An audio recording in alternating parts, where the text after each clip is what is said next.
the dreaded C word. Who's been to the dentist and has been diagnosed with a cavity? It's bad enough if it's you, but if it's your child, it's even worse. So we're going to talk about today how to learn more about cavities. So let's dive right in. Please comment below about your favorite snack or drink, because that's going to matter here shortly. All right, today's content, let's talk about defining what a cavity is, what your tooth structure looks like and how it forms a cavity, and where and why cavities come from, simple things you can do to prevent those, discuss how fluoride can help you, and how important it is to see your dentist on a regular basis. So what are cavities? There's certain bacteria that live in your mouth that when you put sugar in the mouth, it can start forming acids. And that's what I wanted to know, why you what you like to drink and eat, because sometimes sugars or acids help to form cavities. And acids actually eat into your tooth. So think about battery acid. Same acids can be formed from sugars in your mouth. Definition of cavity, if you look it up, Google says a cavity is a decayed part of the tooth. So we don't want those. Okay, so let's talk about what tooth structure looks like. So the white part of your teeth is your enamel. You should know that this is one of the hardest structures in your body, and it's meant to protect you and last you for 100 years or so. Enamel is on the crown of your tooth, so think about a crown on your head. So the enamel comes over the top of your tooth. Usually gums come up around it as well. The next important structure to know, though, is when you have gum recession, your roots are now exposed. So those roots, you notice, are dark. They don't have that white enamel coating on them, and that can cause some sensitivities and very vulnerable parts of your tooth. So your roots are going to be darker. They're not going to be white like your enamel. So the darker part of your tooth along the gum line is vulnerable. It doesn't have any protection to coat over it like the enamel on the crown, and that's where the bacteria like to go a lot of times. So we want to be very meticulous in cleaning. It can be bad news if you have sugars and acids in your mouth. All right, so how do cavities form? Cavities form from bacteria, a certain type of bacteria, Streptococcus mutans. This is a certain type of bacteria that live in your mouth once you have acquired it from a donor. Guess where the donors usually come from? As a mother, we a lot of times check our children's food. We share our drinks with them. And if we have the cavity-forming bacteria, the Streptococcus mutans, then we can donate that to our children and others. So we don't even know that we're doing this. This is the scary part. So we want to make sure that we don't do that if we haven't already done it. Sometimes it's too late. My children are just about grown. So once we ingest the sugars, the bacteria already in your mouth, then these bacteria go to work. And they eat the sugars, they poop out acid, and acid is what ultimately eats the hole in our tooth. So bacteria, sugar equals acids. Okay. Now, have you ever noticed the white spots along the gum line? Maybe your teeth, maybe your children's teeth. Those are decalcified enamel areas. A lot of times that happens when we have braces. We wore braces. Where the brackets were is where the bacteria sat, sugar sat, and the acids started to eat a hole in the tooth. If they didn't become a cavity, that is awesome, because the teeth can remineralize themselves. Teeth are minerals. So when a tooth remineralizes itself, that prevents the cavity from forming it prevents the cavity from forming, period. Okay. So even if you didn't have a cavity form at that time when that white line was made, that decalcified enamel, it's still a weakened part of your enamel. So anytime your enamel is weakened, that's a more likely chance that those acids can cause a cavity. So it's really important that we clean our teeth well, which we're going to talk about, and that will help prevent you from having a cavity where it's already a weakened spot. So I want you to rate yourself on a 1 to 5 on this one. So 1 being not so good, 5 being really good, and if you're somewhere in between there, hopefully you take one piece of this information and make it work for you. Let's go. All right, so poor hygiene, poor oral hygiene. Do you brush your teeth twice a day? Do you clean your teeth between the teeth? Do you use a water pick? So do you do this regularly, daily? There's a reason why we tell you to clean your teeth 2 times a day and make sure you do it really well every 24 hours. Effects of the teeth can be seen every 24 hours in changing. So we want to make sure you're doing that. All right, so do you clean the front side? Do you clean the back side? Do you clean the biting surfaces of your teeth? These are all very important parts. Cleaning the gum line with the toothbrush is important. The front side's usually easier. The back side around your tongue is difficult. I see it all the time clinically. How about the biting surfaces? Do your toothbrush bristles get down into those grooves?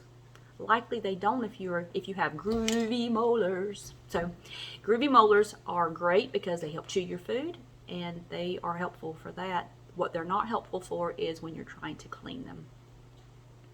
So brushing your teeth is very important, and brushing every surface on your tooth is very important. I recommend a soft toothbrush. I want to get in all the creaks and crevices in the mouth. A hard toothbrush won't allow me to do that as easily. So that's important. Okay, how about flossing? Do you clean between your teeth? That is very important as well, and we'll get into that a little bit more. All right, so getting back to the toothbrushing, I skipped this part. Toothbrushing, we want to do it for 2 minutes. 2 minutes, toothbrush in your mouth, 2 times a day with the fluoride toothpaste. We're going to talk about that in a few minutes too. All right, if you don't remove the plaque and the sugars and the acids, they will stick around. Have you ever thought about how your gums actually look like the collar on your shirt? So around this collar, which is your gum, the bacteria and sugars and acids like to lie right along that gum line. If you don't remove them with your toothbrushing really, really good, they can actually cause you harm or seep down up under your gums. So it's very important that you're at the gum line 2 times a day, full 2 minutes, also the biting surfaces of your teeth. Very important. Okay. All right. So how about your diet? We talked about putting your favorite food or drink in there. Most patients will tell me they love their coffee. And they first say, I don't eat any sugars. I say, okay, I understand. Sometimes it's not about what we're doing now. It's about what we did 5 or 10 years ago. However, when we talk about what they like to drink, they drink sports drinks or they drink coffee throughout the morning. So these can be very detrimental to your teeth. And start thinking outside the box. Think about not only the sugars, but the acids, because the acids can really hurt you too. When you're thinking about diet nutrition, we want to think about sugars and acids like we just discussed. You want to think about whole foods. So eating a grape is better than a raisin. The sugars are much less in a fresh grape than a dehydrated raisin or dehydrated grape, which is a raisin. Carrots are excellent. Think about hard, crunchy foods. They're good for our teeth. They help to stir around the bacteria, and they have less sugars in them than some other foods we could eat. All sugars are not created equally, like we talked about with the grapes versus the raisin. The raisins tend to be like gummies. They tend to stick between our teeth. That sugar accumulation stuck between your teeth is not helpful, so that's also something to remember. Also, if you have dry mouth, I don't know if you identify that or not. I do want you to be more aware of that. Dry mouth associated with decreased saliva in your mouth can increase your rate of cavities as well. So your saliva has antibodies and protectants in it that help lubricate and help clean. They help bring the pH level up. The pH level is the level of acidity in your mouth, like anything else, like in your body or anything else. So we want to make sure that you're getting enough saliva flow. We'll talk about that in a later video. Saliva flow is very important in the prevention of cavities as well, and it can change throughout your life for certain reasons. Also, genetics is a predisposition to having certain ailments, and cavities is one of those. A lot of patients will tell me that their parents had cavities, and so we know that they're more predisposed because of the enamel formation or just tendency of their bodies. So we want to make sure that we up our game if we know that we have genetic type diseases in the body, including cavities. All right. How do you know if you have a cavity? Please don't wait until the tooth hurts. Please don't wait till it hurts. It hurts on Friday afternoon at 6 o'clock. And then who you're going to call? All right, so common signs of changes, and most patients identify these. black signs on their teeth, darkness, changes at the gum line, sensitivity.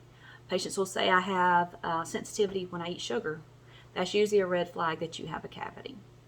And any enamel changes that you see, so changes in colors and stuff like that, can also head you up that something is changing on your teeth.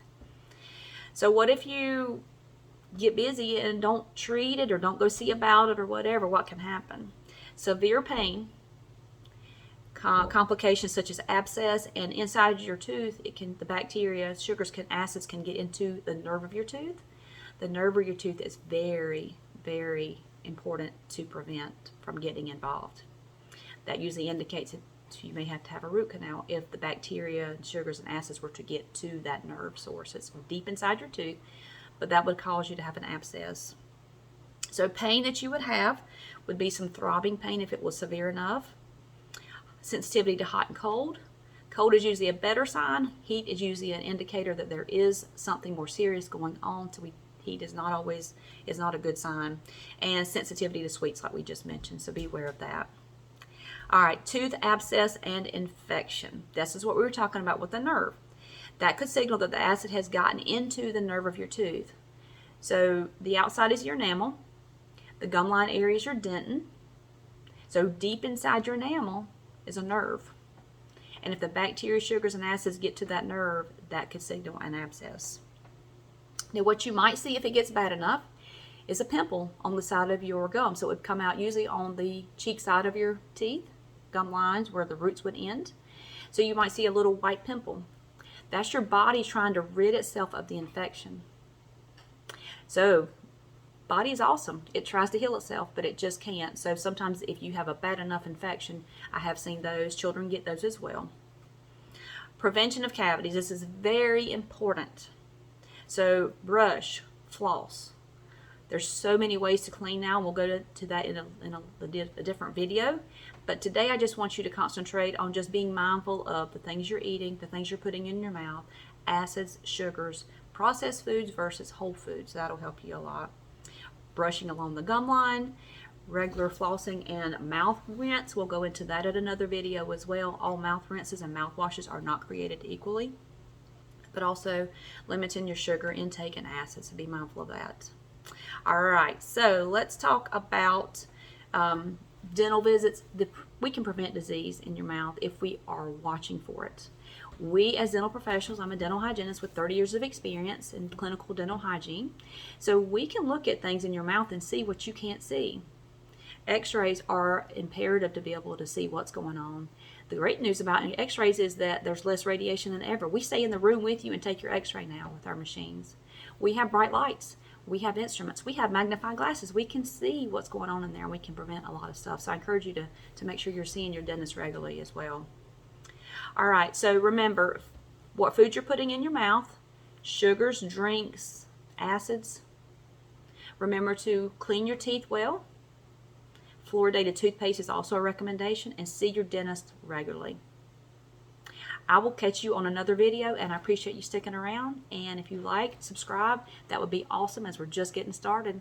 Thank you so much. Becky Moore, Restart Hygiene.